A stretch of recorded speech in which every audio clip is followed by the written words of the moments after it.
In this tutorial, we'll learn how to build and customize the form your users will utilize to customize their products. In your form, you can order, add, and remove your variables, reorder them, group them, and choose where you would like them to be displayed to your end user. The first thing we need to do is to navigate to the Variables tab and make sure that we actually have some variables defined. Once you've defined some variables, click on the Setup Forms button, which will bring up a separate window which looks something like this. Now, what you'll see by default will be a variable pool over on the left-hand side, so that will be a list of all of your available variables. And then on the right-hand side is your currently constructed form. By default, that will just be a list of all of your variables displayed in one long form.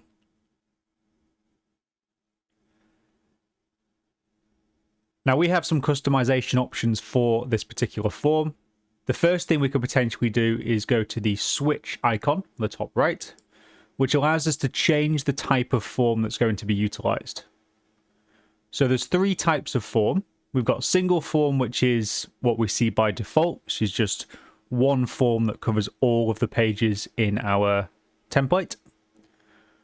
We've got per page form. So this displays a separate form for each individual page in our product. That means we can have separate sets of variables displayed per page. And then we've got no page form, so where no form is displayed at all. In addition to this, you've also got a pop-up form option. Now that can be utilized alongside either the single form or the per page form. It just means that you get a pop-up window appearing with the form included, rather than the form being embedded on the right-hand side of your MegaEdit window. For our example, I'm just going to go for a per page form, and it's going to be mounted on the right hand side of my MegaEdit window. So I'm going to make sure the pop-up is deselected and then click select on the bottom right. Now what you can see is that there's now separate columns available for each page within our document. The document I have here is a business card template, so we've got one page representing the front of the business card, one representing the back. And we can control which of the variables are visible in each of these fields, each of these pages. In addition to just having lists of variables, we also have the group icon down at the bottom here. That allows us to actually create groups within individual pages. So for example, if I drag and drop from the burger icon or click on Use onto one of the pages, you can see that creates a group.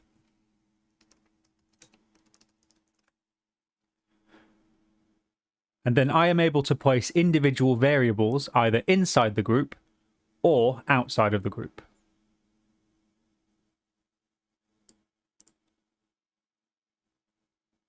We also have the ability to create multiple groups per page.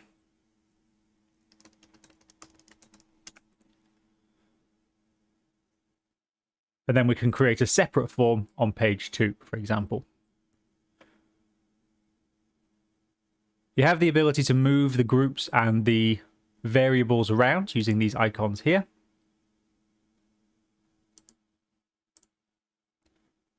And what it means is that you can build up a very robust form, which is very user-friendly with everything laid out exactly as you like it.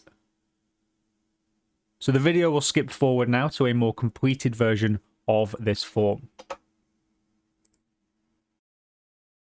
Now what we can see from this is that we've developed a form which has multiple variables visible per page. And page 2, which has by far the most information, has nested groups with very carefully positioned variables to make sure that we have a sleek user experience, and it's very easy to navigate your way around the form. Now what we're going to do is export this particular template as a MEX file and import that into our MegaEdit product. So over on the right hand side of the screen now, you can see the formatted form that we generated. The logo side, which was page 1, has minimal information, all contained within a logo side titled group. And then if I scroll across to page 2, you can see we have a different form which appears, and they are grouped in different ways.